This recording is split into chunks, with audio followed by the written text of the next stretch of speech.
네. JBK 자연학연구소를 맡고 있는 장봉근입니다. 여러분 원장님도 뵙게 돼서 너무 반갑습니다. 오늘 이 세미나의 주제는 관절염에 대한 건데요. 사실 이제 저도 임상을 한 8년 정도 했습니다만 거의 대부분의 환자 한 80%가 거의 통증과 염증 질환으로 이렇게 알고 있습니다. 사실 이 관절이라고 하는 부위가 나이가 45세만 넘어가면 굉장히 많은 문제점들을 사실 가지고 있고 저희들이 파악한 바로도 50세가 넘어가면 80%가 관절이 퇴행되는 그런 질환들을 많이 가지고 있습니다. 최근에는 이게 지금 환경이 많이 오염되고 스트레스들을 많이 받게 되면서 면역계가 파괴되는 그런 자가면역 질환이 또 굉장히 우세하게 또 확산되고 있습니다. 그 자가면역 질환이 일으키는 류마티스 관절염은 나이하고는 관계없이 오히려 20, 30대 여성들한테서 한 4배에서 5배 이상 호발하고 있는 그런 관절 파괴 질환인데요. 여러 가지 부분에 대해서 저희 연구소가 이 세포 교정이라고 하는 치유법을 통해서 현재까지 한 10만 명 이상의 관절염 환자를 치유한 사례를 가지고 오늘 세미나를 진행하도록 하겠습니다. 예. 이 자연치유학의 이 세포 교정학도 이 자연치유학의 일종이 되겠습니다.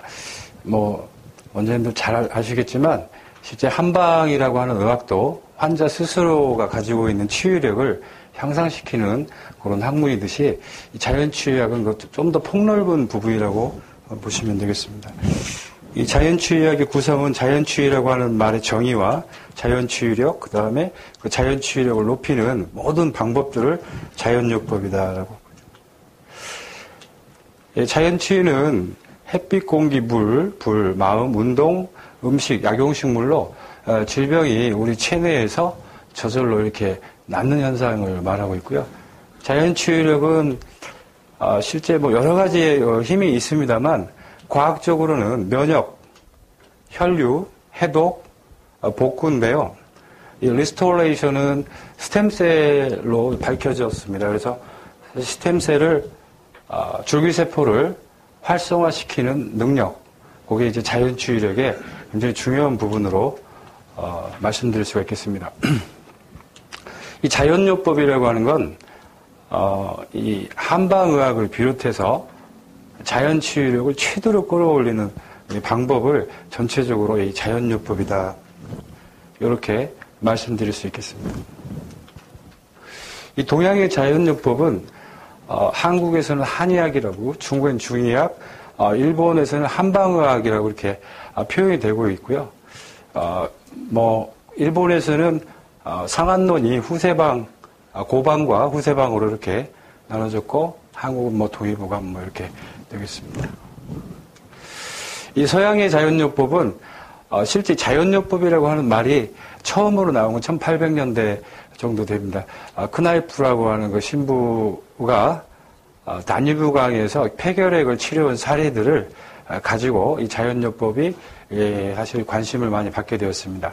러스트라고 하는 독일 의사가 미국에 건너가서 최초의 자연의학대학을 설립을 하게 됩니다.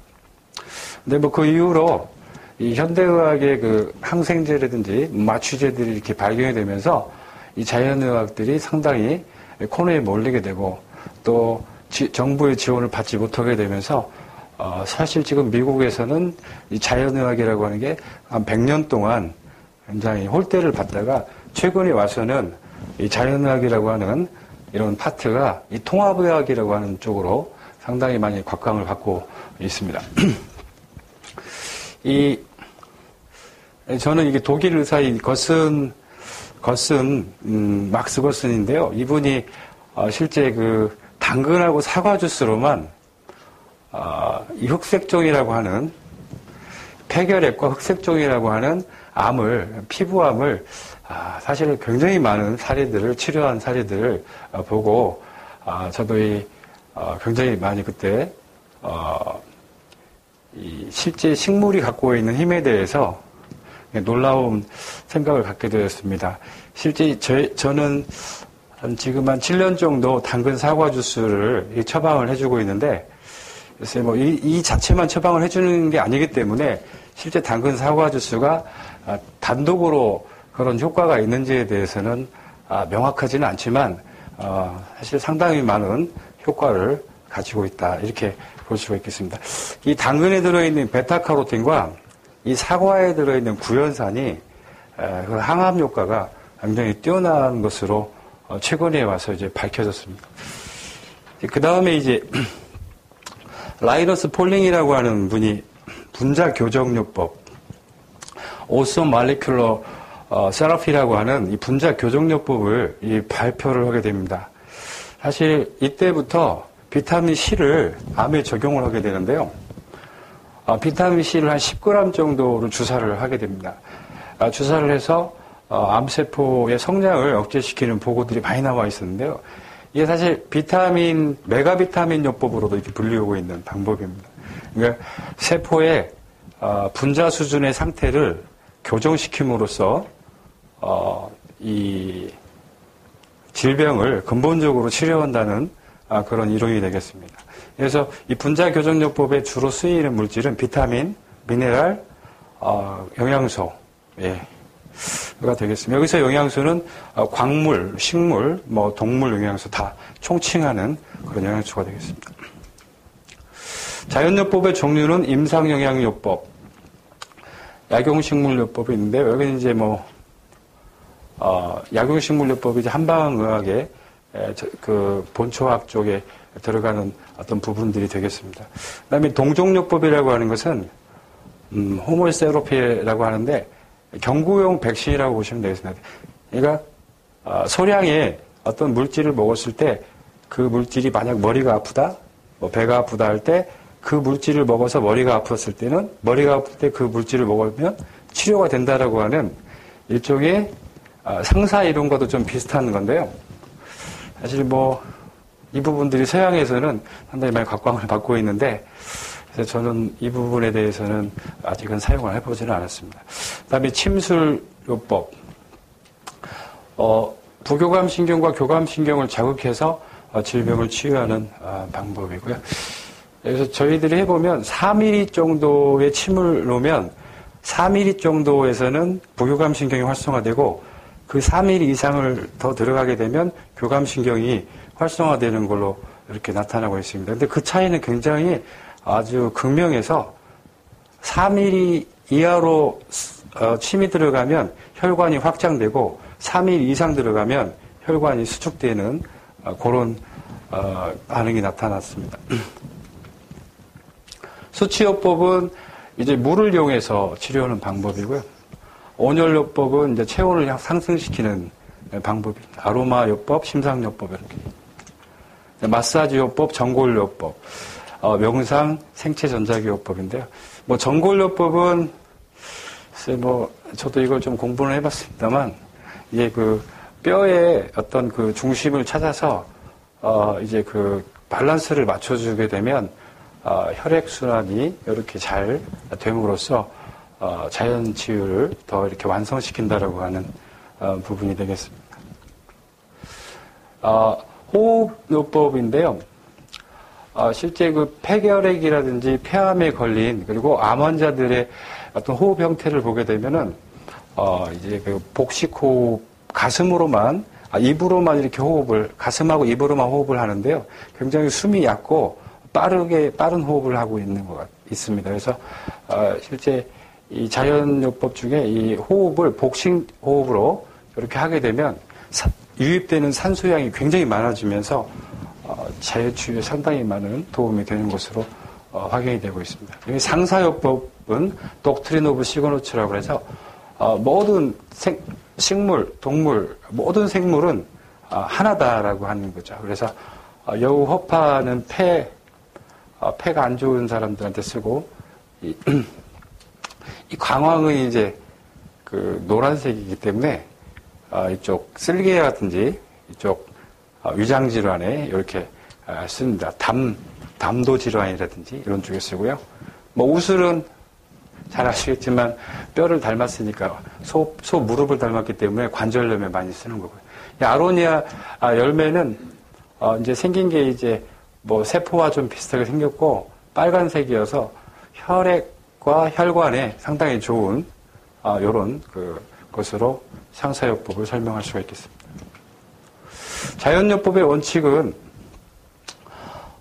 사실 뭐 십계명과도 같은 거기 때문에 이 원칙만 해당이 되면 무조건 쓰시면 되겠습니다. 일단은 몸에 무해해야 되고 약보다 치유력을 환자가 신뢰를 해야 되는 겁니다. 환자도 그렇지만 여기 환자를 치료하는 의료인도 이 치유력을 신뢰하지 않으면 그런 효과가 나타나기 굉장히 힘들다라고 하는 부분들이 있습니다. 그다음에 이제 환자는 육체, 정신, 사회, 영적, 복합적인 존재로 파악을 해야 할 것 같습니다. 예방이 우선이 되어야 되고 일단 자연요법의 원칙에서 제일 중요한 부분은 원인을 스트레스와 독소로 파악을 해야 된다는 거고요. 그다음에 뭐 교육이 중요하고 그다음에 음식을 먹을 때 인공과 합성물질은 완전히 배제하지 않으면 자연치유를 하기가 굉장히 힘들어진다. 그다음에 이제 마음의 평화를 얻는 방법이네요. 뭐 저는 이제 현대의학과 이 자연의학을 같이 한 8년 정도 하면서 현대의학의 장점이 10이라면 단점이 너무나 많습니다. 그래서 이 실제 이데올로기라고도 볼 수가 있죠. 그쪽에서는 그게 맞다고 보지만 엄격하게 보면 몸으로 보면 너무나 안 좋은 게 너무 많습니다. 이 인체를 기계로 파악하는 거고요. 인체를 소우주로 파악하는. 여기 이제 몸과 마음을 따로따로 보는 이원론의 형태를 갖고 있고 자연의학은 이론론의 형태를 갖고 있습니다. 여기 대증요법을 쓰고 자연의학은 원인 치료에 중심을 두고 있습니다. 현대의학에서는 자연요법과 음식의 중요성을 거의 강조를 하지를 않습니다. 대부분 약물과 수술을 통해서 질병을 치료할 수 있다고 믿고 있고 또 그걸 환자들에게 각인을 시켜주고 있겠습니다. 그러면 여기는 이제 객관적인 데이터들을 중시하죠. 뭐 차트라든지 진단 결과라든지 뭐 혈액의 수치라든지 백혈구 수치 이걸 중요하지만 이 자연의학에서는 환자의 기분이라든지 식욕, 뭐 성욕, 그다음에 수면 상태, 뭐 피로도 뭐 이런 것들을 굉장히 중시하는데 사실 이게 더 우선시 돼야 될 것 같습니다. 면역 수치가 아무리 잘 나와도 암 환자가 식사를 못하는 경우에는 암 환자의 수명이 굉장히 제가 한 1년에 한 1000명 정도의 암 환자를 상담을 했었는데 식욕이 이렇게 정상적으로 회복되지 않으면 사실 재발도 잘 되고 그 환자의 수명이 암 환자의 수명이 이렇게 연장될 수 없는 그런 게 많이 보였습니다. 그래서 일단 주관적 정보가 굉장히 중요하다. 그거 객관적 정보는 말 그대로 이 주관적 정보를 옆에서 파악할 수 있는 일종의 보조적인 자료로만 이렇게 써야 된다 이렇게 생각을 합니다. 그다음에 현대의학은 사실 수술을 하고 약을 쓰고 수치를 중요시하기 때문에 무조건 확실치 않으면 안 쓴다는 이론이지만 자연의학은 가능성만 있으면 많은 약들을 쓸 수가 있다. 이렇게. 그리고 현대의학은 병이 질병세포가 정상세포로 돌아갈 수 없다라고 여기지만 자연의학에서는 질병세포가 정상세포로 얼마든지 전환될 수 있다라고 하는 그런 가능성들을 가지고 치료를 합니다. 현대의학은 건강검진을 중시하지만 여기는 뭐 그렇게 건강검진이 중요하지 않다. 합성의약품, 자연요법. 여기 질병을 악으로 파악한다는 건데요. 사실 질병이라고 하는 건 우리가 생각하는 질병은 대부분 증상이라는 겁니다. 그러니까 아프고 열나고 붓고 가렵고 피나고 뭐 이런 외상에 의한 경우가 아닌 어떤 몸에서 나타나는 모든 증상들을 우리는 병으로 파악하고 있지만 그걸 그래서 나쁜 거라고 생각하고 있지만 그런 반응들은 우리 몸이 다시 원 자리로 되돌아가려고 하는 일종의 좋은 반응이다라고 하는 거죠. 사실 여기서 질병이라고 하는 건 증상이라고 하는 걸로 대체를 해도 되겠습니다. 의사는 이제 치료의 주체라고 현대의학에서는 믿고 그 시스템을 그렇게 만들고 있지만 자연의학에서는 의사는 치유에 도움이다. 그래서 환자를 편하게 해주고 신뢰를 줄 수 있는 게 굉장히 중요합니다. 자연요법은 4가지가 제일 중요하다고 생각을 합니다. 수명을 무조건 연장을 시켜야 된다. 실제 아스피린을 썼던, 그 다음에 이 콜레스테롤 약과 아스피린, 그 다음에 소염 진통제, 그 다음에 당뇨 인슐린과 경구용 혈당 강화제를 썼던 이런 그 사람들과 쓰지 않았던 사람들의 어떤 차이에서 보면 실제 약을 썼을 때 수명이 연장된다라고 하는 명확한 근거가 확인이 안 되고 있습니다. 오히려 실명이 된 사람들의 공통점을 보면 인슐린을 썼던 사람들이 많고, 그러니까 인슐린이 실명의 원인이다라고까지 지금 이렇게 나타나고 있어요. 그래서 당뇨 같은 경우에도 웬만해서는 혈당 강화제나 인슐린을 써서는 안 된다. 그리고 아스피린 같은 경우에는 뇌혈관 출혈이라든지 유장 출혈이 굉장히 심하게 일어납니다. 저용량에서도 100ml 정도에서도 많이 일어납니다. 그래서 실제 아스피린을 썼을 때 뇌출혈 환자들의 발생 빈도가 5배 이상 높아지는 걸로 나타나고 있어요. 그래서 아스피린도 환자의 수명을 연장시킬 수 없다는 거죠. 증상을 개선시키는 거와 수명을 연장시키는 것은 정말 다른 각도에서 쳐다봐야 된다, 이렇게 생각을 합니다. 그래서 이 약을 개발하는 목적, 의료의 진정한 목적은 수명 연장이다. 저는 그렇게 생각을 하고 있습니다. 그래서 자연요법은 이 수명 연장이 가장 중요한 목표가 되겠습니다. 그 다음에 이제 대증요법의 부작용을 좀 보완할 수 있는 보완요법으로서도 어쩔 수 없이 혈압약을 먹을 수밖에 없는 사람들이 있고, 어쩔 수 없이 급성 당뇨인 경우 약을 먹을 수밖에 없고, 이런 분들은 대증요법의 부작용을 보완하는 보완요법으로 가능하겠습니다. 항암 치료를 받은 후에 재발이 안 되는 방법 중에서 제일 중요한 것은 항암제를 약하게 희석해서 계속 꾸준히 매일 경구용으로 쓰는 게 아니고, 사실 요즘엔 병원에서는 그렇게 희석한 항암제를 처방을 해주는 병원들이 많이 있는데요. 재발 방지 차원에서. 절대 그건 잘못된 거다. 암을 재발을 방지하기 위해서는 항암제로 그걸 약을 쓰면 안 되고, 일단 자연요법제로 써서 면역력을, 그 다음에 혈액순환을, 그 다음에 해독 쪽을 보완해줘야 된다라는 게 바로 이 자연요법의 필요성이 되어 있습니다. 원인 치료를 해야 된다는 거죠. 예. 사실 이제 암검진인데요. 요거 이제 공포감과 불안감. 보통 이제 정기 검사를 받았는데 암이 좀 암인 것 같다 하면 이제 정밀 검사를 받을 때까지 한 달 정에서 한 달 보름 정도 시간이 필요한데, 그 기간 동안 암이 유발되는 경우가 있다. 사실 검사 목적에서 CT와 엑선 촬영은 유럽이나 미국에서는 불법이 되어 있는데 우리나라에서는 여기 합법화되어 있어요. 이게 굉장히 큰 문제고요. 요즘에 이제 PET-CT는 한 0.7mm, 헬리컬 CT는 0.1mm까지도 이렇게 찾아내는 아주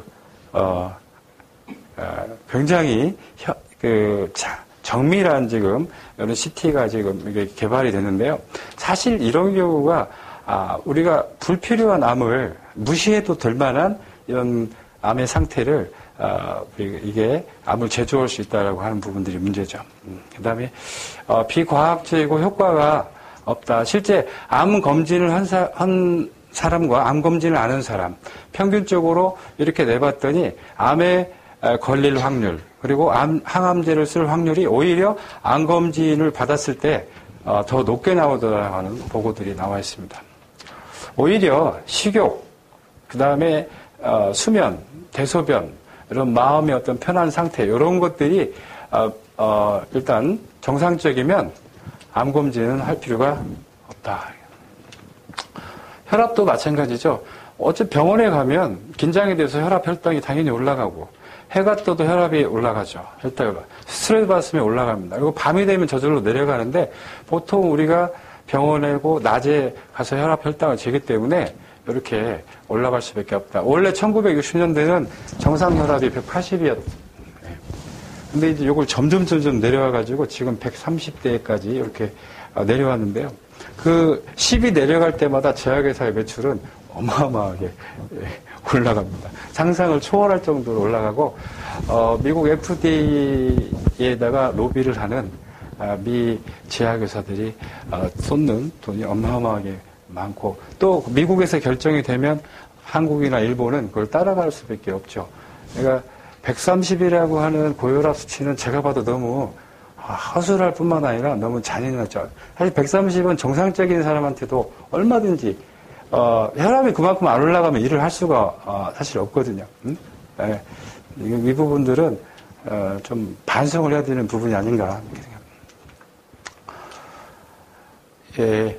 사실 치유, 호전, 명현 반응인데 일본 의사들은 일본 의사들은 이제 한방 과립제들을 많이 쓰는데요.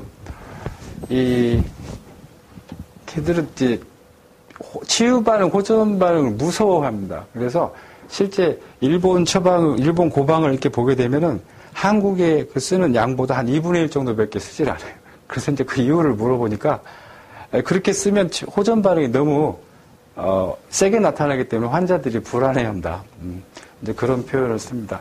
사실 치료되는 과정에서 혈관이 확장이 되고 혈관이 확장될 때 프로스타글란딘 E1과 E3가 나오면서 상당히 많은 우리 몸에 생리적 변화가 일어나게 됩니다. 사실 그게 이제 백혈구들이 출동이 되고 절혈구가 몰려들고 우리 몸에 많은 어떤 치유에 관련된 그런 물질들이 그 상처난 부위로 사실 몰려드는 건데 그게 이제 몸에서는 통증이라든지 발열, 부종, 가려움증, 출혈 뭐 이런 형태로 다 나타나는 거죠.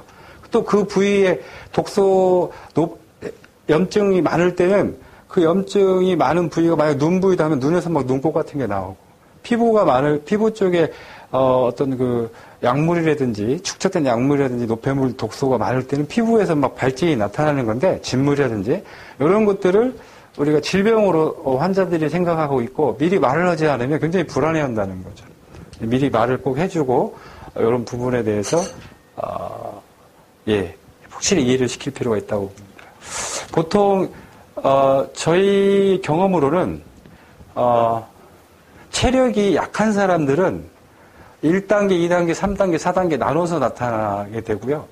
체력이 강한 사람들은 처음부터 세게 나타나고 그냥 팍 끝내버립니다. 근데 체력이 만성질환으로 갈수록 이렇게 체력에 맞게 호전 반응이 나타나는 것 같습니다. 한 6일째부터 한 3일간, 30일째부터 7일간, 보통 질병이 크지 않은 경우에는 2단계에서 보통 다 끝나는데, 만성화된 병에서는 180일, 6개월 뒤부터도 이렇게 호전 반응이 나타나는 걸로 이렇게 되어 있습니다. 어쨌든 이런 자연 치유를 하는데, 우리가 피해야 될 것들이 있습니다. 동물성 단백질, 수돗물, 식용유.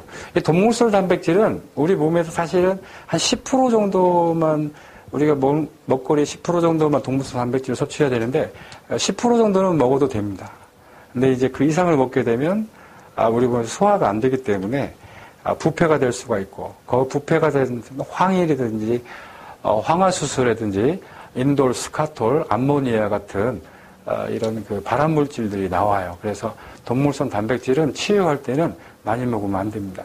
그다음에 수돗물은 소독하는 과정에서 굉장히 많은 독소들이 나오고 또 그 소독하는 과정에서 그 약물들이 수돗물에 다 녹아 있기 때문에 이것들을 우리가 먹는 것은 피해야 된다. 생수가 가장 좋습니다. 그다음에 식용유는 사실 기름은 우리 모든 세포막의 구성 원료입니다. 그리고 두 번째는 그 세포막에서 인지질, 치질을 구성하고 있다가 이게 이제 혈액으로 빠져나오거나 아니면은 핵으로 들어가서 그 핵에서 지방산이, 지방산이 프로스타글란딘 E1과 E2, E3로 이렇게 전환이 돼요. 그래서 호르몬의 중요한 원료가 되고 세포막의 중요한 원료가 되는데 이 식용유는요, 다 산화돼 버렸죠. 이미 이 제조 과정에서 이미 화상을 갖다가 몇 번 입고 표백, 중화, 탈취 작용을 통해서 굉장히 아주 저질의 어떤 기름으로 다 바뀌어버렸기 때문에 식용유를 사용한다는 것은 우리 세포막을 다 산화시킨다. 이렇게 보시면 되겠습니다. 그래서 지금 모든 만성질환의 한 80% 이상은 이 식용유와 관련이 돼 있다 할 정도로 기름의 지금 상태는 굉장히 심각합니다. 그 다음에 이제 모든 의약품은 다 간에서 대사가 되기 때문에 간을 굉장히 피로하게 하고 간에 손상을 줄 수가 있어요. 약의 90% 이상은 간하고 신장에서 대사가 되는데, 그래서 이제 우리가 이 한약을 먹으면 간독성이 있다 그러는데, 실제 저희들이 보면, 지금 보고가 안 돼서 그렇지, 타이레놀에 대한 간독성은 개보린하고 타이레놀 간독성은 더 심합니다. 사실 그건 이렇게 막고 있는 게 굉장히 많아요. 실제 한약도 약이기 때문에 한약에서 오는 간독성이 1이라고 하면 양약에서 오는 것은 5 이상 이렇게 되고 있어요. 그래서 그 부분에 대해서는 좀 편파적인 그런 시각으로 바라보기 때문이다. 모든 의약품은 그렇게 가지고 있습니다. 식품 첨가물은 발색제라든지 또는 향료라든지 또 방부제 이런 것들은 자연치유에서는 아주 치명적인 적이 되고, 니코틴, 알코올, 화장품, 헤어바디, 이게 암 환자들은 화장품을 사용하면 안 됩니다. 그 다음에 헤어 바디용품, 샴푸를 사용해서도 안 돼요. 이게 다 거의 60%가 다 흡수가 일어나 버립니다, 몸에서. 그래서 백혈구들이 다 죽어버리고 몸에 있는 적혈구도 다 손상이 일어나기 때문에 먹으면 안 됩니다. 그다음에 최근에 지금 문제가 되고 있는데, 제가 한 6년 전부터 이걸 계속 주장을 했는데, 지금 우리가 쓰는 그 간장, 된장, 그다음에 이 옥수수, 식용유, 그다음에 올리고당, 이 다 GMO로 만드는 겁니다. 그러니까 GMO라고 하는 것은 이제 유전자 조작이라는 건데, 실제 여기에 폐에는 10년 뒤에 나타나기 때문에 우리는 지금 그걸 아직 못 느끼고 있을 뿐이에요. 그래서 지금 콩으로 만든 된장, 간장, 이런 기름 종류들, 이런 거, 쌈장, 이런 모든 것들은 다 GMO라고 보시면 되겠습니다. 그 다음에 이제 알루미늄 호일은 김밥에 들어있다든지, 우리가 또 삼겹살 이렇게 구워서 먹을 때 알루미늄 호일을 하는데, 이 치매의 아주 직접적인 원인입니다. 이 알루미늄은 안 빠져나갑니다. 분해도 안 되고, 소변으로 이렇게 배설도 안 되고, 그런데 이 뇌의 세포하고, 이 알루미늄 친화성이 참 강해요. 그래서 우리가 알루미늄이 코로 들어오든 입으로 들어오든 다 뇌로 가는데, 그 뇌에 이게 알루미늄이 딱딱 붙으면 뇌세포들이 다 치매세포들로 바뀐다. 그래서 이 알루미늄은 이제 적극적으로 피해야 됩니다. 백미, 백설탕, 백밀가루. 사실 이 중에서 제일 좋은 것은 백미인데요. 그래도 백설탕과 백밀가루는 이것은 이제 표백이라고 하는 단계, 그 다음에 여기는 미네랄들이 다 제거됐기 때문에 사실 이것들을 먹게 되면은 혈당이 너무나 많이 올라가게 돼 있어요. 혈당이 많이 올라가면 췌장이 많이 힘들어지고, 그래서 췌장이 힘들어지면 소화효소를 못 만들어요. 소화효소를 못 만들면은 우리가 장 기능이 부정이 되고, 그러면서 독소들이 많이 몸에 생기고, 사실은 당뇨병으로 사망하는 게 아니라 이 당뇨병에 걸려있는 사람 몸에 독소가 많이 생기고, 나중에는 거의 폐혈증 상태로 바뀌어서 사망을 하는 거죠. 그래서 이런 백미, 백설탕, 백밀가루, 미네랄과 비타민이 완전히 이렇게 배제된 이런 물질들, 이런 식품들은 삼가해야 되겠습니다. 그다음에 전자레인지, 전자제품은 사실 이건 너무나 안 좋기 때문에 집에서 치워야 된다고 생각합니다. 그다음에 발화종자, 새싹. 새싹은 자기 몸을 지키기 위해서 굉장히 강한 독소를 품어내요. 근데 우리가 새싹 비빔밥이라고 우리 옛날에 먹었었잖아요. 근데 이제 면역력이 강한 사람은 상관없는데 면역력이 떨어져 있는 사람이 새싹 비빔밥을 많이 먹게 되면 L-카나바닌이라고 하는 단백질인데 그 단백질에 의해서 아주 치명적인 면역 감퇴 현상이 나타날 수가 있어요. 그래서 새싹은 조심해서 먹어야 됩니다. 하여튼 좀 재밌는 그림인데요. 스트레스와 이런 환경 독소들, 제노바이오틱스라고 하는 중금속, 방사선, 매연, 농약, 이런 것들을 이게 우리가 독소, 제노바이오틱스라고 하는데요. 이런 거에 노출이 되면 일단 혈압이 올라가죠. 혈당도 상승이 돼요. 밥을 안 먹어도 스트레스만 받아도 간에서 글리코겐이 글루코스로 전환이 되기 때문에 밥하고는 관계가 없는 거죠. 그러니까 어쨌든 스트레스 받으면 혈당과 혈압이 상승하는데 이것은 스트레스를 덜 받고 독소를 해독을 하면 당연히 혈압하고 혈당이 떨어지는데 그냥 병원에 가면 혈압약과 당뇨약을 주잖아요. 그래서 이제 그걸 받아가지고 먹다 보면 혈압약의 대표적인 혈압약은 노바스크라고 하는 암노디핀이라고 하는 그 성분인데 그건 칼슘 채널을 차단시키는 거예요. 그러니까 심장을 수축을 막아버리는 거죠. 심장은 뛰어야 되는데 심장은 마음이거든요. 뛰어야 되는데 마음을 못 뛰게 해버리니까 불안한 상태가 지속되고 불안하다 보니까 불면으로 들어가 버려요. 그래서 혈압약의 가장 큰 부작용은 불면이 불안하고 불면인데 또 아이러니컬하게도 혈압약을 많이 먹었던 사람들한테 제일 치명적인 부작용은 심장마비가 나타나고 있어요. 왜냐면 못 뛰게 하다 보니까 부정맥이라든지 이런 것들이 더 가속화되는 것 같아요. 그래서 어쨌든 이제 너무 불안하니까 병원에 가서 상담을 하면 진정제를 쓰게 되고 또 진정제를 쓰게 되면 우울증으로 진단을 받게 되고 혈당도 마찬가지. 당뇨약을 쓰면 염증이 증가합니다. 이 당뇨약 자체가 이 콕스2라고 하는 이런 물질 효소를 이렇게 많이 만드는 거예요. 그래서 그 콕스2가 많아지면 염증이 많이 증가하고 그 콕스2 억제제인 소염 진통제를 쓰면 이제 관절염이 유발돼요. 사실 이제 또 소염 진통제를 먹으면 혈압이 상승하면 또 고혈압되고 조직이 손상된 경우 이제 여기 조직 손상 콜라겐 손상이 일어나면 AID라고 하는 면역 자가면역 질환이 나오는 거예요. 스테로이드를 처방을 해주면 혈당이 또 올라가죠. 또 당뇨약이죠. 결국에 우울증, 관절염, 고혈압, 당뇨병은 하나의 어떤 패밀리가 되는 거예요. 보통 10년 정도 이렇게 혈압약을 10년, 당뇨약 10년, 소염진 10년, 스테로이드 10년 먹으면 나중에는 다 이 병을 다 갖게 돼 있어요. 이게 이제 약의 사이클이죠.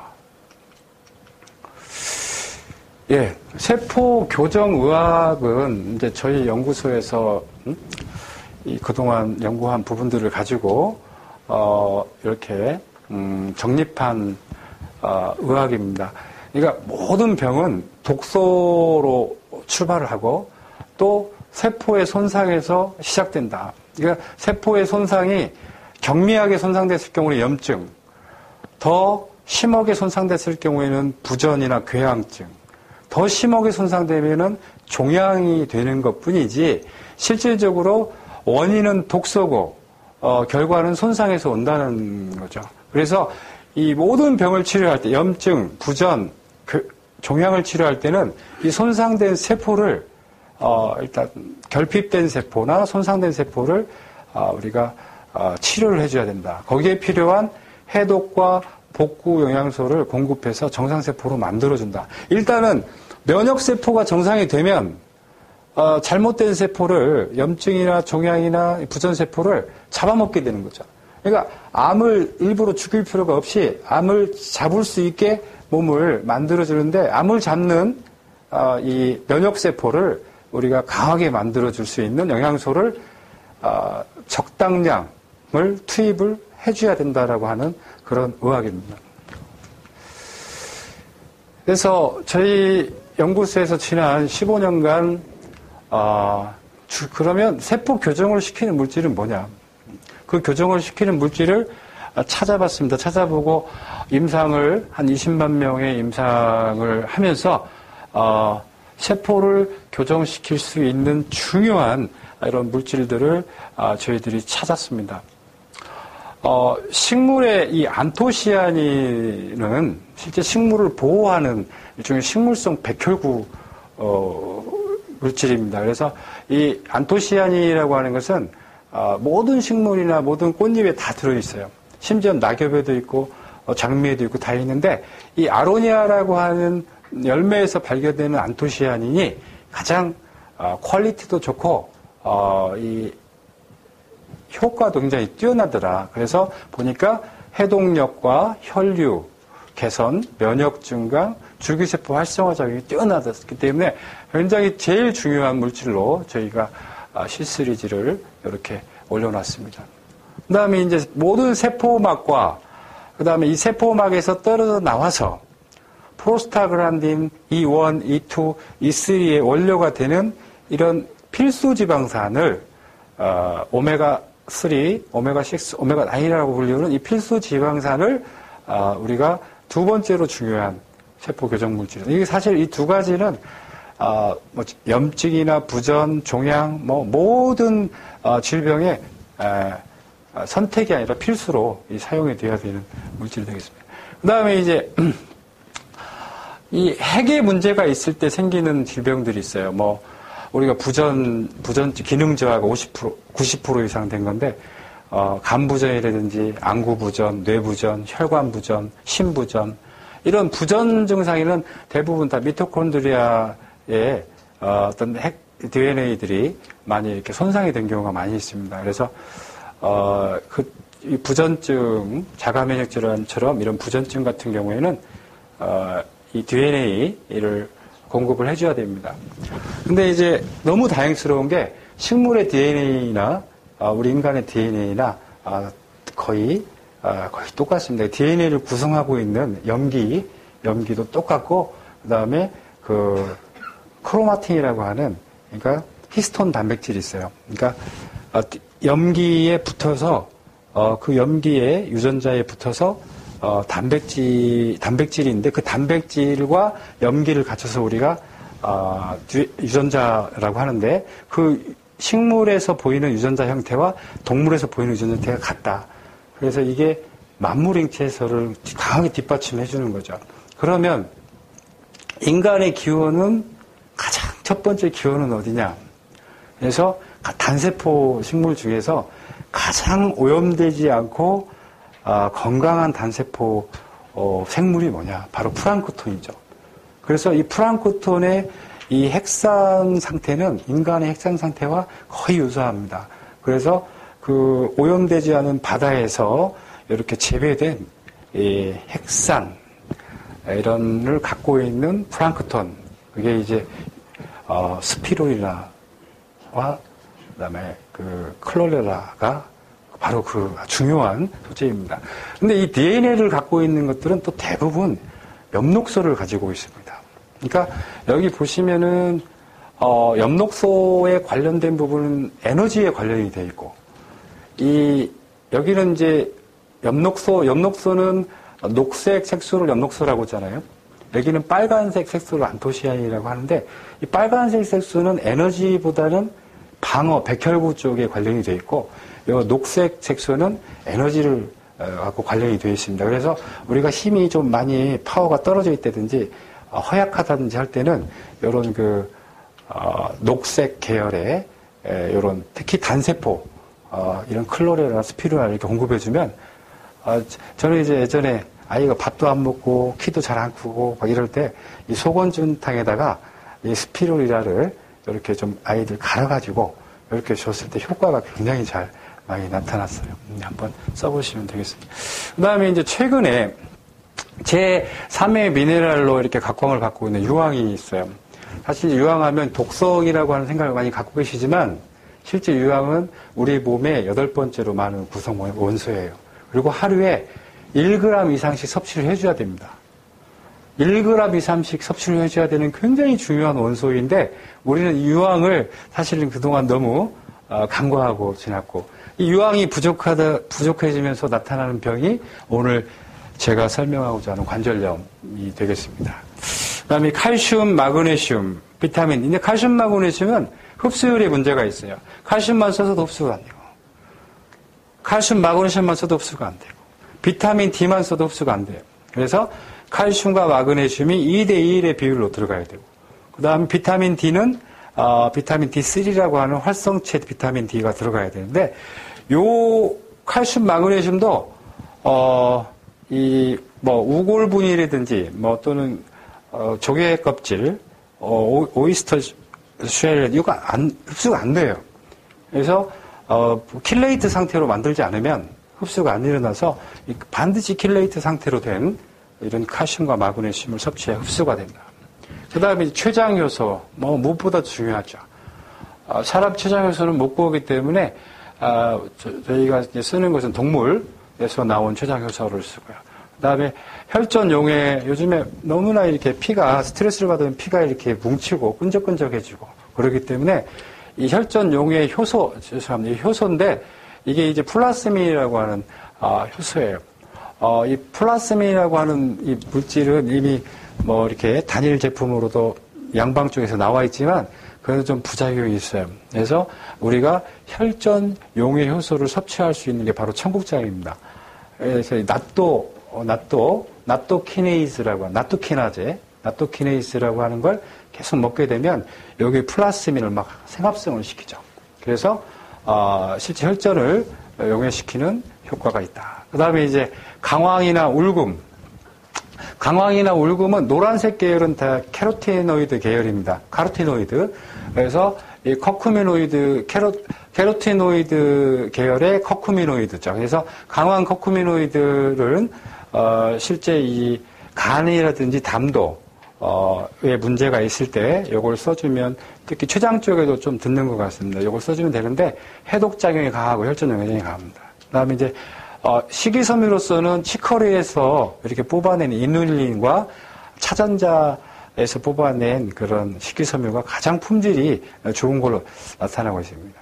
예전에는 이 식이섬유를 먹으면 변량이 많아지고 변을 잘 본다 이 정도였는데 지금은 그건 아니에요. 담즙순환을 이렇게 하잖아요. 담즙순환을 이렇게 하면 하루에 아무리 적게 나와도 담즙이 1리터 이상씩 나오거든요. 근데 1리터가 담즙이 어떻게 만들어지냐는데 재활용이 99%가 돼요. 재활용이 99%가 되고 1%는 변하고 같이 나가버리는데 그 담즙이 이렇게 나오는 1리터가 나오는 이유가 뭐냐면 독소 배출이거든요. 그 독소가 배출될 때 그 간독소, 간에서 만들어진 독소, 배출시키는 그런 독소를 대변으로 보내줘야 되는데 이게 보내줄 수 있는 그런 물질이 바로 식이섬유죠. 식이섬유는 굉장히 고분자에다 흡착력이 강해서 이런 간독소들을 흡착력이 뛰어납니다. 식이섬유를 안 써주고 고기만 계속 먹으면 간독소가 다시 흡수돼서 간이 굉장히 피곤해지죠. 그래서 우리가 해독할 때는 반드시 이런 식이섬유를 같이 병용해서 써줘야 됩니다. 그 다음에 유산균은 중요하죠. 유산균 써주면 됩니다.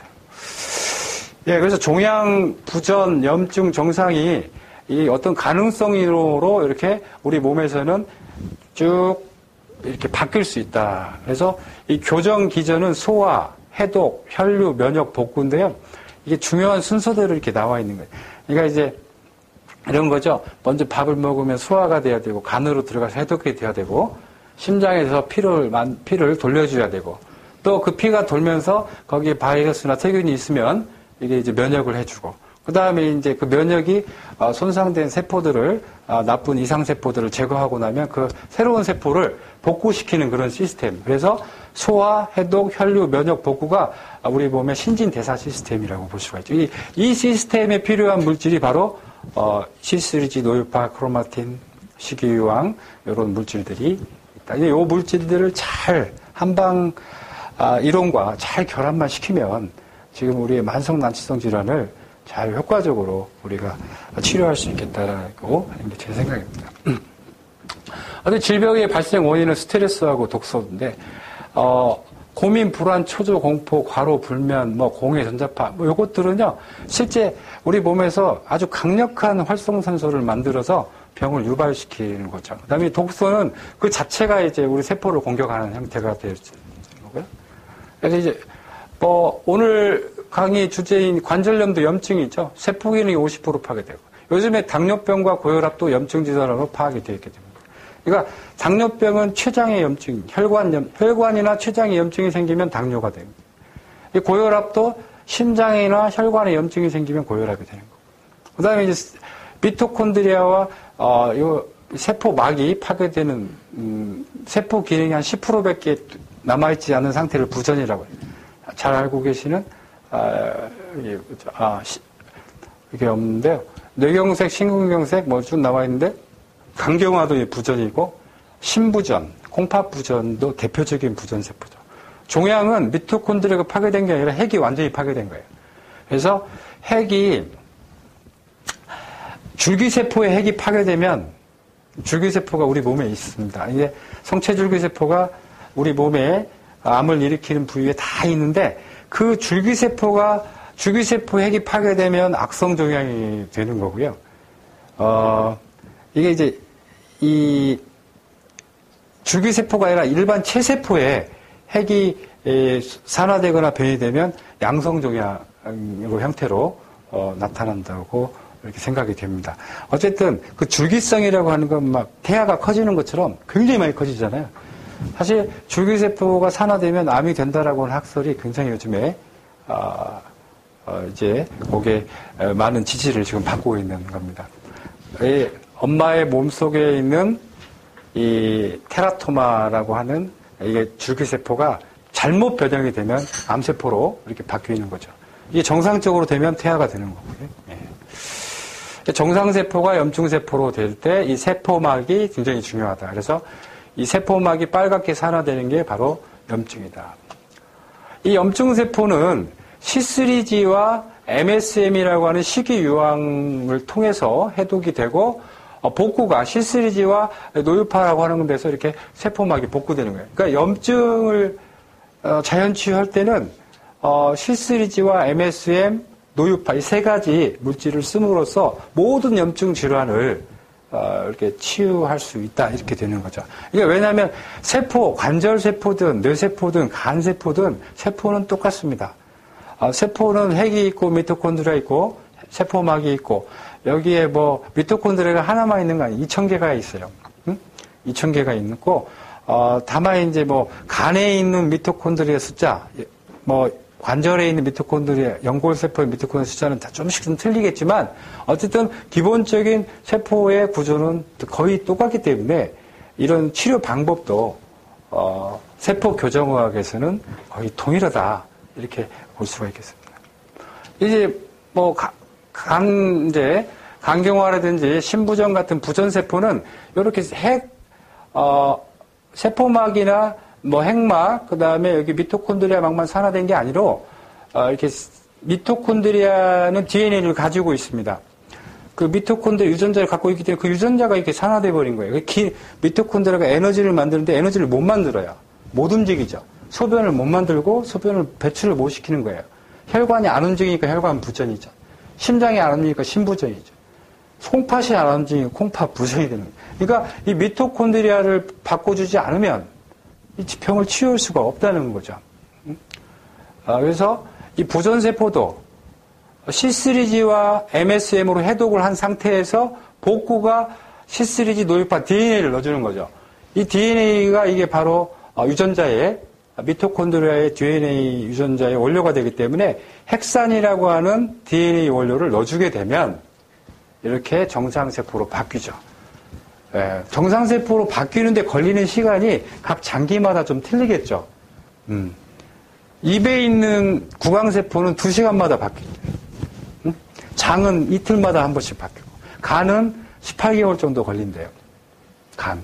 그러니까 제일 치료하기가 힘든 게 사실 간이죠. 이 간을 자연치유할 때 이렇게 세포의 모양이 바뀌려면, 세포가 이렇게 빨간색에서 노란색으로 완전히 바뀌려면 18개월 정도가 필요하다 이렇게 되겠죠. 암 다 빨개네요. 다 빨개기 때문에 이것도 치료하는데, 근데 큰 차이는 없다는 거죠. 암을 치료할 때는 그 양이 좀 많아진다. 암은 보통 그 용량이, 뭐 4배, 5배, 어느 때 10배까지도 이렇게 써야 되는 경우도 있습니다. 혈관은 이렇게 4차선에서 3차선으로 이렇게 좁아집니다. 스트레스와 독소가 되면. 그리고 이렇게 좁아진 혈관의 주변에 있는 체세포들이 염증세포로 변화가 됩니다. 이걸 이제 복구시키는 거고요.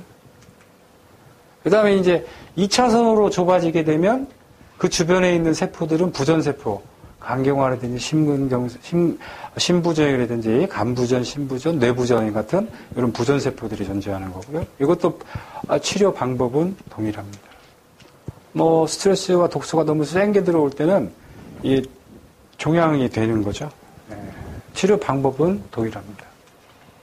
자, 그래서 이제 병을 자연 치유할 과정을 이렇게 그림으로 그려봤는데요. 질병이 복구가 될 때까지는 반드시 해독 상태를 유지해야 된다. 해독은 C3G라고 하는 안토시아닌과 이 CSM이라고 하는 MSM의 부작용과 기능을 상승시킨 물질입니다. 이것을 같이 써줌으로써 해독 상태를 유지하고, 그 다음에 이제 첫 번째 백혈구 교정이 일어나야 됩니다. 그래야지 염증이나 부전 종양세포를 제거할 수가 있죠. 그 다음에 제거된 다음에 새로운 세포를 이렇게 건축을 해야 되는데, 그 복구에 참여하는 세포가 이 줄기세포죠. 그래서 백혈구 교정하고 줄기세포 교정은 물질이 동일합니다. 요것을 이제 소화, 해독, 혈류, 면역 시스템이 이렇게 담당하는 장기들이 나와 있고, 거기에 필요한 이 교정 물질들이 이렇게 들어가 있습니다. 소화효소는 소화력을 증진시키는 게 가장 중요한 소화효소의 목적이고요. 해독력은 간이 담당하고 있기 때문에 간의 소화효소의 숫자, 기능, 그다음에 직접 효소를 대체해서 이 독소를 중화시키는 물질들을 넣어주는 게 바로 해독교정이죠. 그다음에 줄기세포, 혈관 줄기세포 활성화, 혈관 확장, 혈전 억제 작용이 혈류 교정의 목적이 되겠습니다. 혈류 교정은 이 C3G, 노유파, DNA, 칼슘, 마그네슘을 이렇게 써주면 심근경색이라든지 뇌경색에 아주 좋은 효과를 보이고 있습니다. 사실 이제 심장은 마중물 펌프, 동맥은 영양 공급 파이프인데, 실제 혈액을 돌리는 힘은 심장이 한 10%, 동맥과 정맥이 차지하는 게 한 90% 정도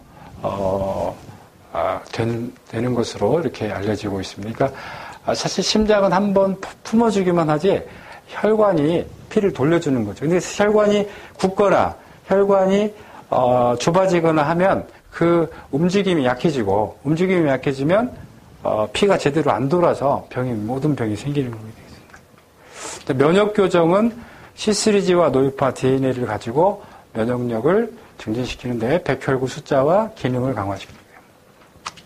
줄기세포가 실제 C3G만 써가지고 줄기세포의 숫자가 3배 이상 늘어나는 것이 30일 정도 만에 늘어나는 것이 확인이 되었습니다.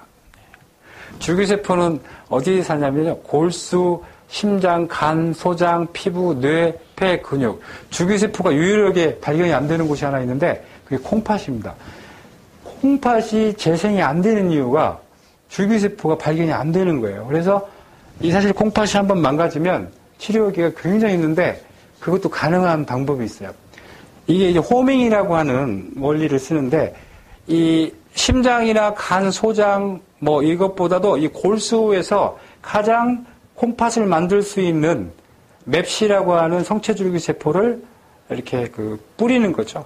분비하는 거죠. 그러면 혈액을 타고 들어가서 본인이 몸에서 필요로 하는 그런 세포로 바뀌는데 그게 호밍이라고 합니다. 그 호밍만 제대로 일어나면 콩팥 세포도 어느 정도는 복구가 될 수 있다는 게 바로 최근의 줄기세포 이론입니다. 오늘 소개하는 관절 교정 물질 CSM, 칼슘, 마그네슘, 제가 노유파를 안 써요. 노유파 이렇게 되겠습니다. 혈류 교정은 C3G와 노유파, 뭐 교정, 크린 교정 이렇게 네 가지로 나눌 수 있겠습니다. 네, 이제 뭐 하이라이트인데요. 이게 사실 관절염을 완치시킬 수 있느냐? 저는 이제 완치가 가능하다고 봅니다. 완전히 연골이 완전히 닳아져서 퇴행하지 않는 이상 가능하다. 이 두 개의 물질이 동원되면 저는 가능하다고 봅니다. 이 C3G라고 하는 물질과 그다음에 이 유황, 식물에서 발견되는 굉장히 활성이 강한 유황이 이 소나무에서 발견이 됐습니다. 이게 인삼의 36,000배의 베타사포닌 유황을 이렇게 함유를 하고 있습니다.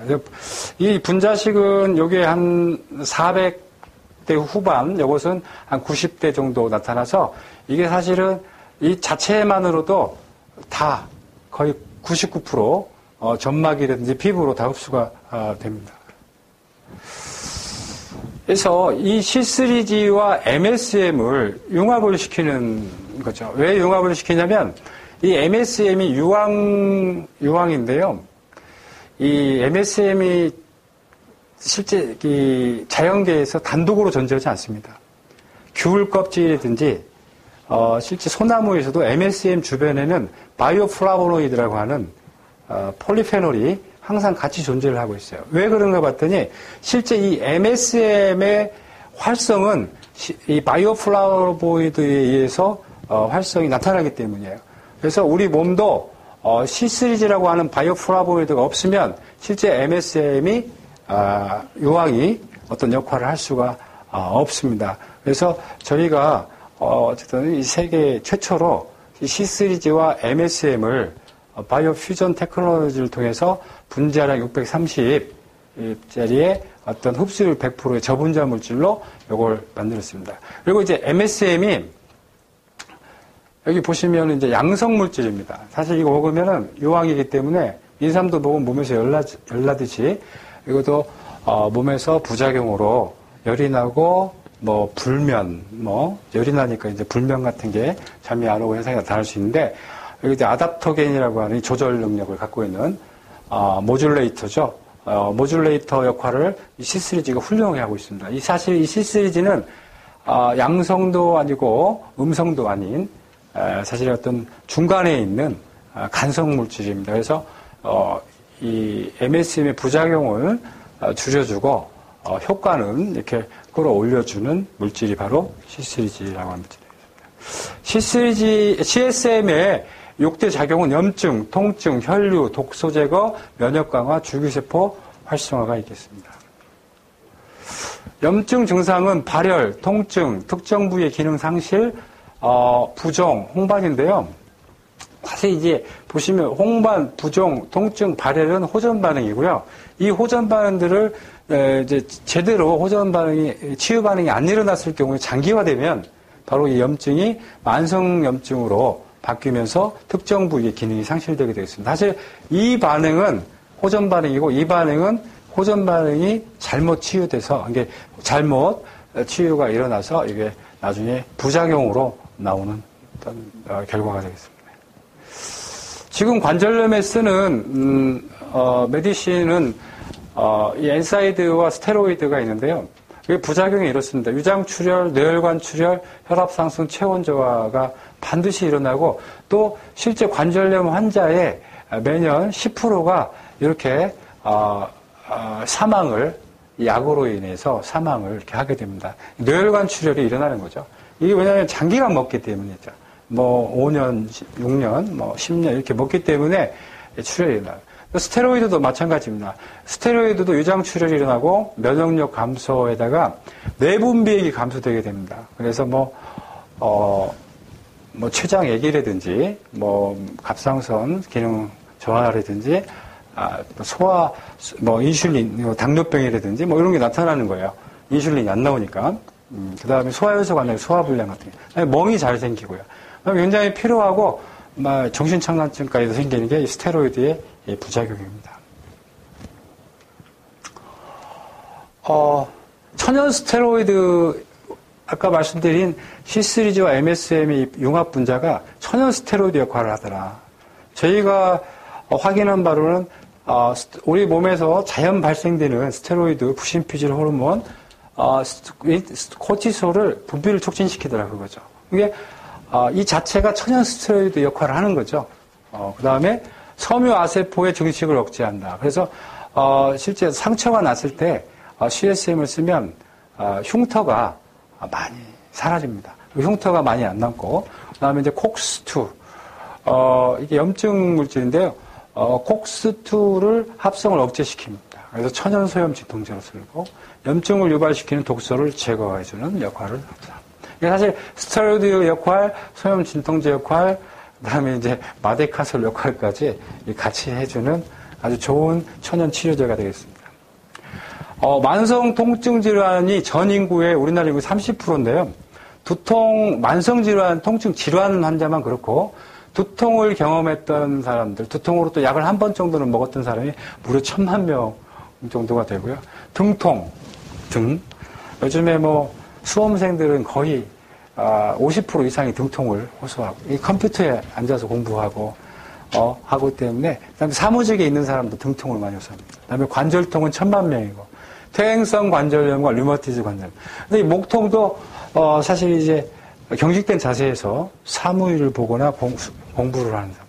이 근육통은, 이제 노동이라든지 운동선수들, 이런 사람이 많이 나요. 기타 통증이 또 어마어마하죠. 실제 모든 병에 통증 질환은 대부분 다 관련이 있다 보시면 되겠습니다. 통증의 원인은 일단 첫 번째가 염증이고요. 두 번째가 이제 체열. 몸이 차가워지면 통증이 생긴다고 보시면 됩니다. 몸이 따뜻한 사람은 평상시에 통증이 없습니다. 그래서 몸이 차가운 사람이 왜 통증이 있냐면 몸을 따뜻하게 하는 과정에서 통증이 생기는 거기 때문에 항상 따뜻해지지 않으면 죽거든요, 몸이. 그래서 따뜻해지려고 하는 그 항상성을 유지시키는 그런 과정에서 통증이 생긴다. 그 다음에 종양, 암성 통증이라고 하는데, 이 암성 통증도 요즘에는 상당히 많이 원인이 되고 있어요. 근데 콜라겐, 우리 관절, 피부, 혈관, 모든 이런 조직들, 우리 몸의 30%의 결합 조직은 콜라겐으로 되어 있는데요. 이 콜라겐이 이렇게 트리플 헬릭스 구조로 꽁꽁 묶여 있어야 되는데, 여기 풀려버리면은 통증이 오게 됩니다. 그래서 제가 보기에는 이 염증보다도 실제 악성 통증인 경우에 콜라겐이 굉장히 문제가 되는 것으로 이렇게 파악이 되고 있습니다. 그 다음에 피가 순환이 안 됐을 때도 통증이 오고, 통증 신호에 이상이 있는 거죠. 그러니까 뇌에 통증 신호가 굉장히 예민한 사람들이 있어요. 뇌 통증 중추가, 이런 사람들도 통증을 많이 느낄 수 있어요. 자, 이 비마약성 천연 진통제 CSM은 효과가 어느 정도냐, 이 통증 부분이에요. 통증 부분 어느 정도냐면, 실제 이건 양리작용입니다. 굉장히 이거. 80% 이상은 효과가 매우 좋습니다. 효과가 매우 좋고, 20%는 효과가 약하거나 안 나타납니다. 그 이유는, 사람마다 이 수용체 또는 효소, 호르몬이 다 틀리다. 그래서, 하실 때 80% 정도에서 이게 나타난다. 효과가 매우 좋게 나타난다. 이렇게, 미리 좀 알아두셨으면 좋겠습니다. 이 CSM은 이게 시섬유신경망이라고 하는 이런 통증을 느끼는 신경망이 있는데, 그 신경망을 차단시키는 기전으로 통증을 억제한다. 그 다음에 콜라겐 연결을 차단이 아니라 강화시키는. 그 다음에 통증을 인식하는 중추가, 두뇌 중추가 있는데, 그걸 차단시키고요. 체열을, 몸을 따뜻하게 하고, 혈류를 개선시키고, 통증 유발 독소를 제거함으로써, 해결을 한다. 제가 보기에 20%는 몸에 좀 암이 있을 수도 있고요. 암성 통증 같은 경우도 좀 이렇게 효과가 많이 쓰지 않으면, 근데 굉장히 많이 쓰면 효과는 다 나타나는데, 일반적인 기준에서는 이렇게 됩니다. CSM의 적용은 암성 통증, 염증성 통증, 외상성 통증, 섬유근육통, 류마티즈, 퇴행성 관절염, 그다음 디스크 관절염, 두통, 냉통, TMD 턱관절 증후군, RSI라고 하는 스톱목 터널 증후군 다 이렇게 다 쓸 수 있다. 저희가 이제 임상 실험을 한 부분인데요.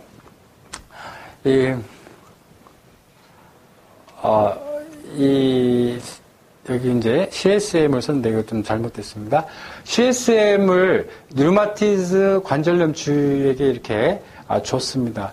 생쥐의 보통 수명은 5개월 정도 되고요. 실험 방법은 CSM을 물에 녹여서 이걸 이렇게 줬는데 시험 결과 관절 할행막이 증식되고 관절 연골의 퇴행이 전혀 발견되지 않았다. 먹은 쥐한테는. 근데 더 특이할 만한 사실은 생쥐의 수명이 2배가 더 늘어났다는 거죠. 먹인 쥐한테서.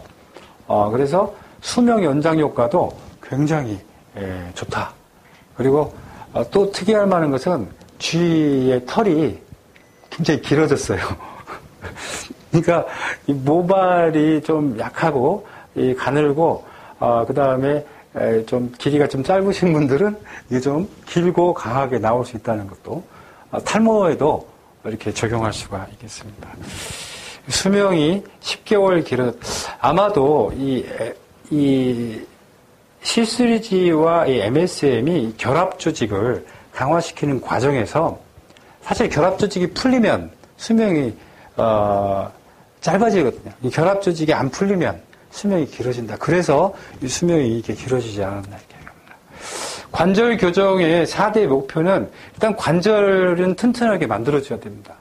관절이 사실 뭐 활액강, 연골, 뼈, 뭐 여러 가지, 그 다음에 인대, 예? 그 다음에 힘줄, 뭐 요런 많은 복잡한 구조로 되어 있지만 전체를 우리가 관절 조직이라고 보면 튼튼하게 만들어야 된다. 인대, 힘줄, 근육, 그 다음에 연골, 세포, 활액강, 막 다 튼튼하게 만들어주는 게 첫 번째 목표다. 그걸 해주려면 CSM이라고 하는 물질을 먹고 그 다음에 이거 바르는 게 있어요. 왜 발라주냐면 먹으면 관절로 갈 확률이 10분의 1도 안 되죠. 다른 데서 필요로 하는 조직들이 있잖아요. 그래서 먹는 것들은 전신적인 작용에 의해서 먹지만 그 다음에 바르는 것은 바로 그 부위에 CSM을 공급하기 위해서 젤을 발라준다. 그 다음에 이제 칼슘, 마그네슘을 같이 투입을 시키는 게 좋습니다. 그 다음에 신경은 굉장히 정확하게 신경을 전달해야 되는 거죠. 신경에 어떤 신호 전달을 해줘야 되기 때문에 우리가 잘 말하고 걷고 뛰고 하려면 그 신경이 제대로 전달돼야 된다. 근육은 탄력 있게 만들, 뼈는 단단하게 해야 됩니다. 유황을 먹인 오리는요, 망치로 오리 뼈를 쳐도 안 깨집니다. 네. 실제 유황 오리 뼈를 망치로 쳐도 뼈가 얼마나 단단하든지 뼈가 안 깨져요.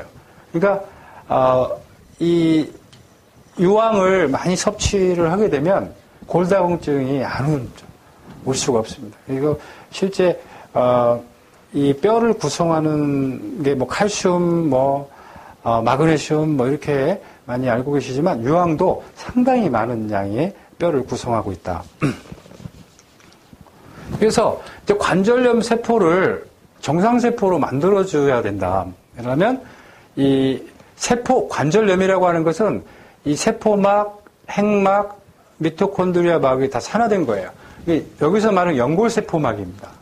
연골, 뼈 끝에 익혀 있는 연골세포 있죠? 그 연골세포는 살아있는 조직이에요. 그래서 이제 그 세포막이 산화되면 우리가 관절염이라고 하는데, 요것은 CSM으로 해독하고, 그 다음에 CSM과 젤, 그 다음에 이 노유파. 이 노유파는 산화되지 않는 기름입니다. 산화되지 않는 기름을 넣어줘야지 여기 이렇게 연골세포가 복구되게 되겠습니다. 자, 콜라겐. 관절의 대부분이 콜라겐 조직으로 이렇게 만들어져 있는데요. 이 관절도 결합 조직이기 때문에 이렇게 이 콜라겐이 이렇게 결합이 되어 있어야 됩니다. 이 노란색 물질이 바로 CSM입니다. 그러니까 유황 브릿지라고 하는데 이 유황이 브릿지가 이렇게 일어나서 이게 집이 꼬이듯이 트리플 헬스 구조로 이렇게 꼬여야 되는데 이게 이제 유황이 부족하면 이렇게 풀리게 되죠. 근데 유황만 있으면 이게 브릿지가 형성이 안 돼요. 거기에 바이오플라보노이드 C3G와 같은 이 바이오플라보노이드가 같이 있어야 이게 브릿지가 이게 만들어지게 됩니다. 그렇죠? 그걸 이제 CSM 전과 제를 국소적으로 또 외형적으로 국소적으로 그다음에 경구 투여를 하면 이렇게 복구가 잘 일어납니다. 뭐 이건 류마티스와 퇴행성의 차이인데 이 보시면 퇴행성은 뼈 손상이 이렇게 안 일어나는데 류마티스는 뼈까지 다 먹습니다. 실제 이 뼈를 누가 먹는가 봤더니 뼈가 우리 백혈구들이 먹어요. 백혈구 중에서도 이제 매크로파지라고 하는 대식세포가 뼈를 다 갉아먹습니다. 자기 뼈를 자기가 갉아먹는 거죠. 그러니까 둘 중에 한 명은 잘못됐겠죠. 뼈가 잘못됐든지 아니면 대식세포가 잘못됐든지. 그래서 뼈가 잘못되거나 대식세포가 잘못된 이 병을 우리가 자가면역 질환이라고 이렇게 불리우죠. 그래서 전혀 여기는 노화에서 오는 거고 여기는 뼈의 조직, 결합 조직 또는 이 백혈구의 어떤 센서에 이상이 와서 사실 이게 생기는 거기 때문에 전혀 결과는 뭐 비슷하게 나타나지만 증상은 이 형태는 전혀 틀리다. 관절 단백질이 콜라겐인데요. 전체 단백질의 35%를 이렇게 이제 꼬여 있습니다. 이렇게 이제 브릿징이 유황 브릿징이 이렇게 되어 있어요. 그래서 콜라겐의 이 4대 기능은 관절 세포를 연결시킨다. 뼈 조직 간 완충 작용을 한다. 미생물이 체세포로 침입하는 걸 뼈로 침입하는 걸 막아주는 거죠. 그다음에 염증 통증을 억제시킨다. 네. 그래서 이렇게 풀려죠. 콜라겐 통증이 생기는 이유가 아까 여러 가지 이유가 있겠지만 실제 모든 조직 중에서 통증이 나타나는 부위를 보면 결합 조직이 90%가 넘다는 거예요. 그러니까 분명한 것은 두통을 제외한 두통 같은 경우에는 거의 통증의 혈관 수축성 통증이고요. 이렇게 우리 몸에서 나타나는 통증의 90%는 다 이 콜라겐이 풀려가지고 온다.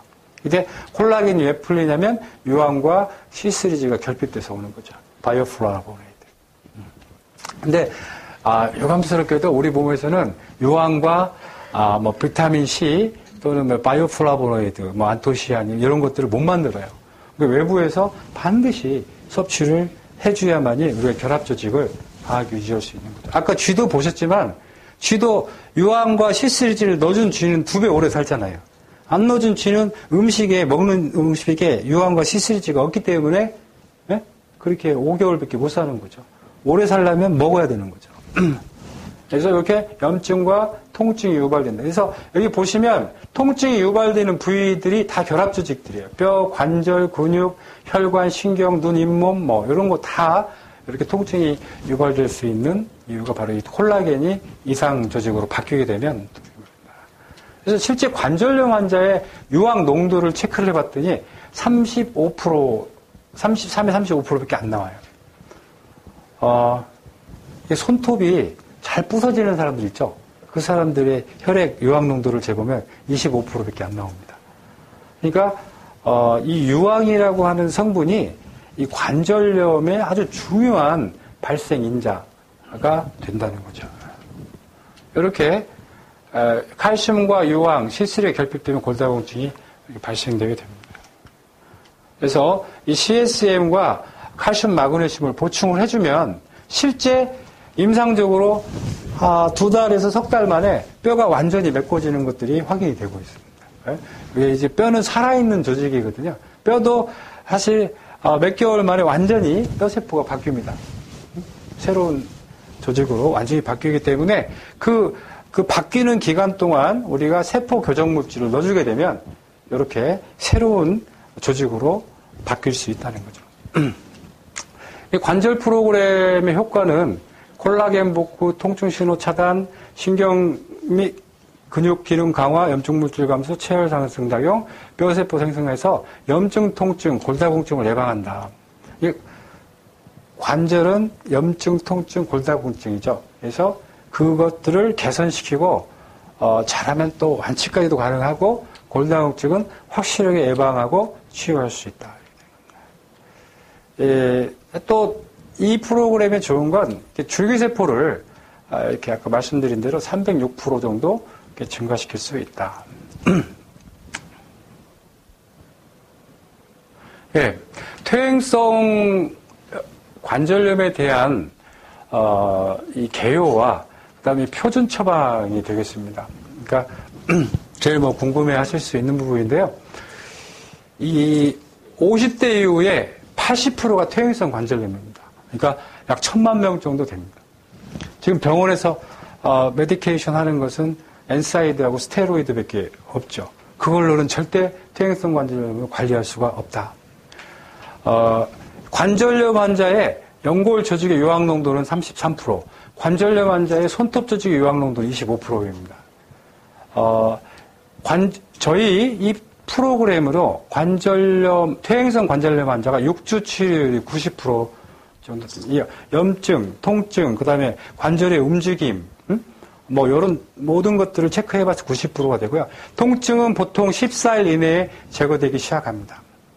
90% 정도에서. 그 다음에 빠른 경우 2일 만에 통증이 완전히 없어지는 경우도 자주 나타납니다. 이런 분은 수용체나 효소 또는 뭐 호르몬이 아주 궁합이 잘 맞는 거죠. 이 요항하고 또는 이 C3제 궁합이 너무 잘 맞는. 이 약도 궁합이 있어요. 그 흡수가 잘 되고 인터액션이 잘 되는 거예요. 그렇게 되면은 효과가 빨리 나타나요. 염증이나 통증이 심한 경우에는 하루에 최대 8,000mg, 8g 정도까지 사용할 수가 있습니다. 이 통증이 없어질 때까지 이렇게 사용하시는 거예요. 일반적인 처방은 CSM을 1,500ml, 이게 이제 1회 용량입니다. 칼마그는 2,000ml, 2T. 노유파는 캡슐로 나오는 게 1,000ml, 그다음에 CSM 젤을 이렇게 발라주고요. 이 감초 오술탕을 한방 처방으로 이렇게 사용을 했습니다. 예, 류마티스 관절염은 아까 말씀드린 것대로 이 뼈의 손실까지도 불러일으키는 아주 무서운 자가면역 질환이고 또 전신 질환으로 나타납니다. 이 퇴행성 관절염 여기만 붓는데 류마티스 관절염은 다 부어요. 다 붓고 다 염증 생기고 혈관 손상도 일어나고 아주 복잡한 병이죠. 남자보다는 여자, 특히 20세에서 40세에서 호발하고 있습니다. 특이한 증상은 열이 난다는 거죠. 몸에서 열이 나죠. 퇴행성 관절염은 열 안 납니다. 그 다음에 이제 붓고 빨갛게 되죠. 저는 이제 한 가지 또 제가 임상을 하면서 좀 경험을 한 걸 말씀을 드리면 알레르기 치료를 이렇게 하는데 그분이 류마티즘도 갖고 있었어요. 근데 류마티즘이 나중에 개선됐다는 말씀을 하시고 그다음에 류마티즘을 치료하면서 알레르기가 완치가 된 케이스가 있었어요. 근데 사실 포인트는 류마티즘이었는데 근데 사실 이건 병의 원인이 같죠. 자가면역 질환이잖아요. 그러니까 백혈구를 정상화시키고 그다음에 콜라겐 조직을 정상화시키니까 이 뿌리가 같은 병이죠. 이 알레르기는 피부의 결합 조직에 콜라겐이 손상된 거고 류마티즘은 관절 결합 조직에 콜라겐이 손상된 거니까 그게 사실은 세포로서 보면 동일한 거고 그 원인 물질을 교정 물질을 집어넣으니까 같이 개선이 된 거죠. CSM정은 8,000ml까지 사용이 가능합니다. 실제 이제 류마티스 관절염을 양방병원에서는 처음에 엔사이드를 쓰고 그 다음에 이제 안 되면 스테로이드를 쓰고 안 되면 뭐 이뮤란이라고 하는 면역 억제제가 있습니다. 뭐 그런 걸 좀 쓰고 그 다음에 이제 이것도 안 되면 이제 항암제를 쓰고 실제 이렇게 류마티즘을 쓰고 있습니다. 사실 이렇게 되면 진짜 암에 걸리는 거예요. 암에 걸리고 치료를 할 수가 없고 관절은 다 변형되고 손상되고 파괴되고 나중에 전신질환으로까지 교발될 수 있죠. 이 류마티스 관절염은 이렇게 CSM정을 3T가 아니라 1,500ml와 2,000ml 정도 증가하죠. 칼막은 나머지는 동일합니다. 감초 우슬탕을 등통 요통 약 800만 명의 등통 요통 환자가 있습니다. 이 요통은요 의외로 나이 드신 노인분들한테 안 나타납니다. 이 디스크죠? 디스크 같은 병은 대부분 이 45세 미만에서 많이 보여지고요. 청소년의 50%가 등과 요통을 호소를 하고 있습니다. 굉장히 심각합니다, 지금. 그래서 디스크 환자의 90%는 수술을 하지 않고 이 세포 교정요법으로 완치가 2달에서 넉 달 만에 가능합니다. 완치된 사례는 너무나 많이 있어요. 완치가 잘 되는 병이 바로 디스크고요. 이건 8,000mg까지 사용을 할 수가 있습니다. 추간판이 돌출됐다는 것은 이렇게 눌려가지고 이렇게 옆으로 상당히 많이 이렇게 디스크가 바깥으로 빠져나온 경우에요. 한 2달에서 넉 달 정도 쓰면 여기 완전히 쪽 들어가지는 않고 한 60% 이상 이렇게 들어갑니다.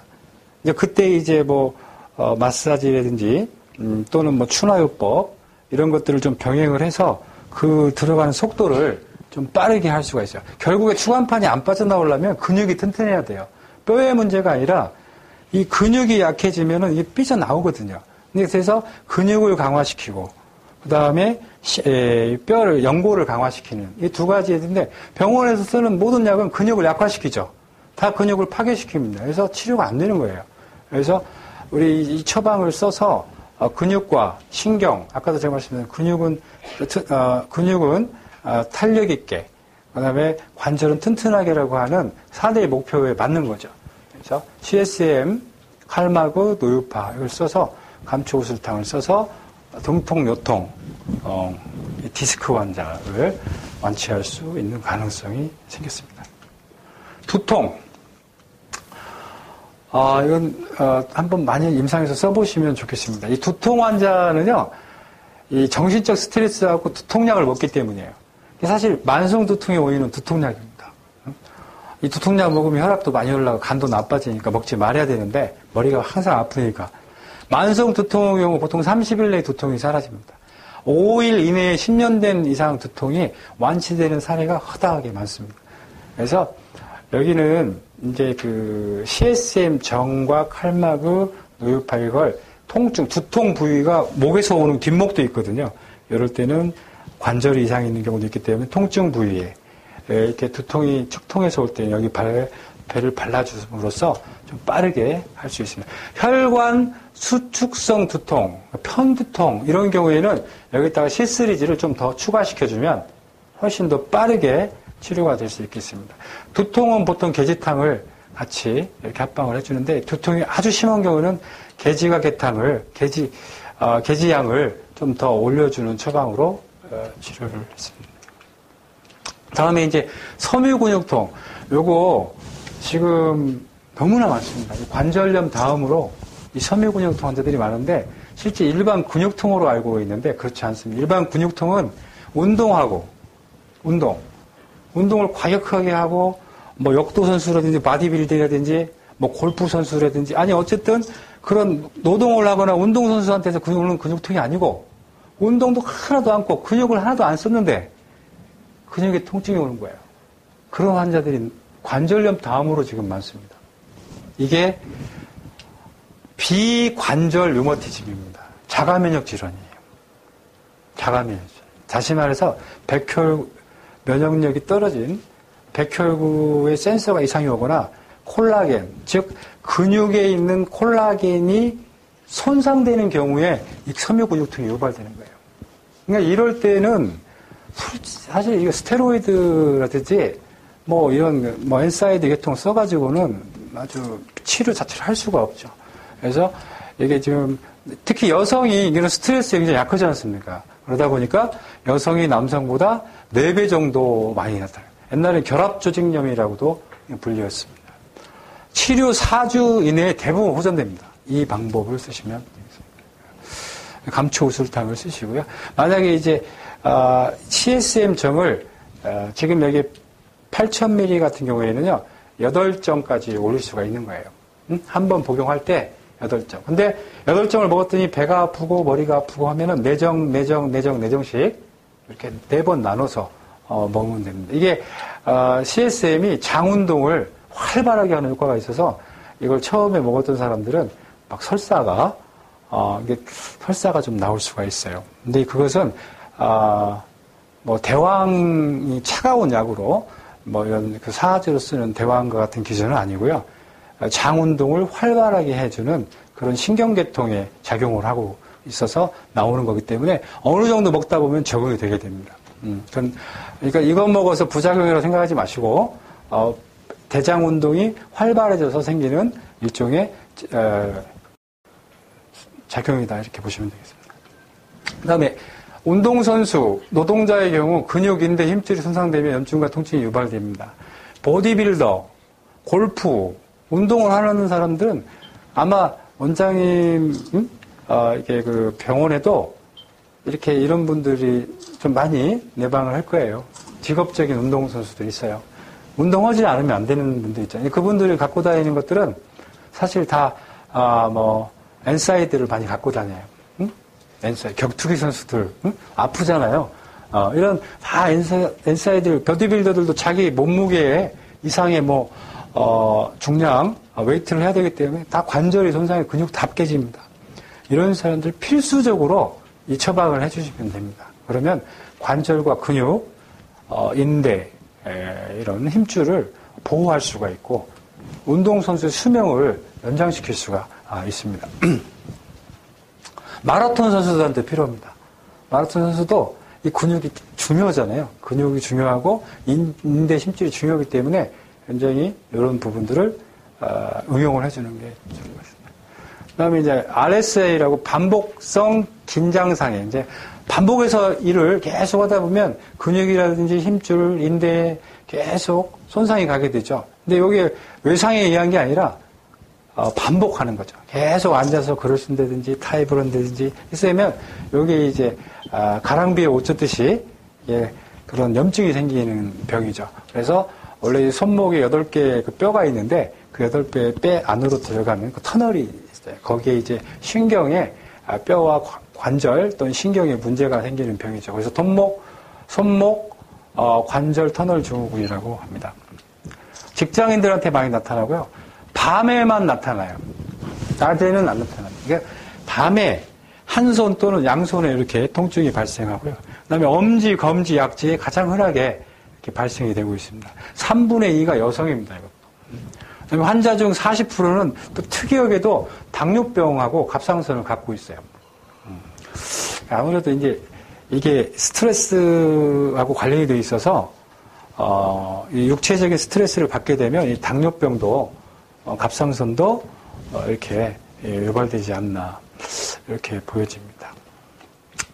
치료 6주 내에 대부분의 통증이 이렇게 소실되게 됩니다. 그래서 CSM정, 칼슘, 마그네슘, 노유파 이렇게 감초 우술탕을 쓰면 되겠습니다. 그럼 이제 마지막으로요. 턱관절 증후군 TMJ라고 하는데 사실 이게 보시면은 턱이 계속 아프면 나중에 머리가 아프고요. 머리가 아프면 목, 어깨, 등, 종아리 이렇게 이게 이제 염증 감염 현상이라고 하는데 염증이 감염되는 거예요. 통증도 감염되고 염증도 감염되는데 몸에서도 암이 전이되듯이 통증도 이렇게 쭉 전이가 돼요. 근데 원인은 부정교합, 이 윗니하고 아랫니하고 안 맞는 경우 또 이를 막 갈아요. 잠잘 때 이 가는 사람도 있죠. 근데 이 가는 사람들을 보니까 대부분 사업하는 사람들이 많아요. 스트레스를 많이 받아서 그런가 봐요. 그 다음에 관절염이 있거나, 그 다음에 치과 치료 후 후유증, 외상, 그 다음에. 근데 어쨌든, 이 턱관절이 치료를 하면 되죠. 관절을 어쨌든 교정시켜주면 된다는 거죠. 그래서 이 관절 교정 4주 정도 해서 통증의 약 90% 정도가 소실되고요. 만약에 이제 반응을 안 보일 때는 최대 8g까지 이렇게 쓸 수가 있습니다. 예, 오늘 좀 짧은 시간에 자연치유학부터 세포교정학 그리고 이 관절염에 대한 세포교정학 그다음에 한방에 이런 적용할 수 있는 몇 가지 약재들에 대해서 소개를 드렸습니다. 하여튼 이 부분이 새로운 학문은 아니고요. 아까 말씀드렸던 이 분자 교정 의학과 약용식물학 등 여러 가지 어떤 경험들을 하면서 어떤 물질들을 세포에 적용을 시키는 부분들을 저희가 한 20만 건의 사례들을 통해서 좀 정립했다고 보시고 앞으로 그 원장님들의 어떤 치료에 많은 도움이 되기를 바랍니다. 감사합니다.